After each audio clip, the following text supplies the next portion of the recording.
এই গল্পে না বাঘের পালকি তলা। অনেক দিন আগের কথা। একটা শিয়াল আর বাঘ ছিল। তাদের দুজনে খুব ভাব। একদিন শিয়াল হলো বাঘকে নিমন্ত্রণ জানিয়েছে। বাঘ হলো শিয়াল বাড়িতে আসছে। তারপরে শিয়াল বাঘের জন্য কিচ্ছু রান্না করে শিয়াল জানে না আরো কয়জনকে নিমন্ত্রণ করছে। তাদেরকেও দেখে না।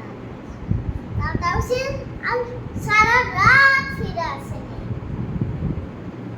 বাঘ থেকে শিয়ালের বাড়ি থেকে বের হয়ে পড়ছে। এটাকে বাঘ আবার শিয়ালকে নিমন্ত্রণ করছে।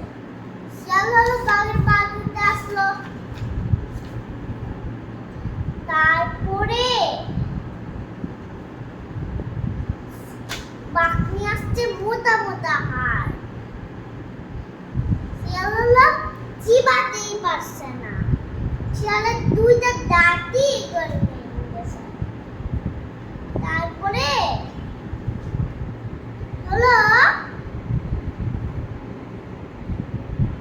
আর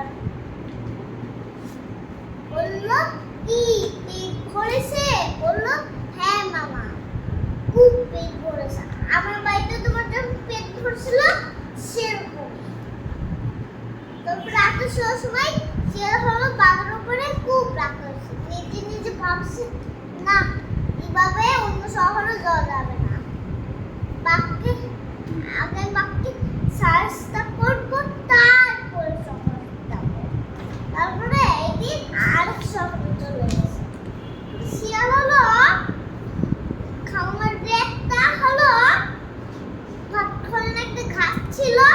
ওখানে শিয়াল একটা গাছের রস খেত। একটা রেখে দিত আরেকটা খেত, একটা রেখে দিত আরেকটা খেত। খামারলা এসে দেখে হায় হায় শিয়াল তো আমাদের সব ঘাসগুলো খেয়ে নিচ্ছে। তারপরে খামার একটা পালকি বানাইছে। শিয়াল ভাবতেছে এটা আমার জন্য নাকি মামার জন্য। তারপরে যে বলল মামা মামা দারুণ একটা খবর আছে। রাজুর ছেলে বিয়ে, আমি ঢোল বাজাবো, তুমি গান বাজাবে। আর খাবার বললো যা থাকবে তাই আমি খাবো। তারপর এই পালকি যখনই ঢুকছে পালকির দরজা বন্ধ করে দিয়েছে। বললো এবার আমি কি করবো? বললো যা খাবো আমি খাবো। এটা বললো। তারপরে হলো সবাই এসে দেখে ওই বাঘের উপরে তারা খুব খুশি হয়েছে।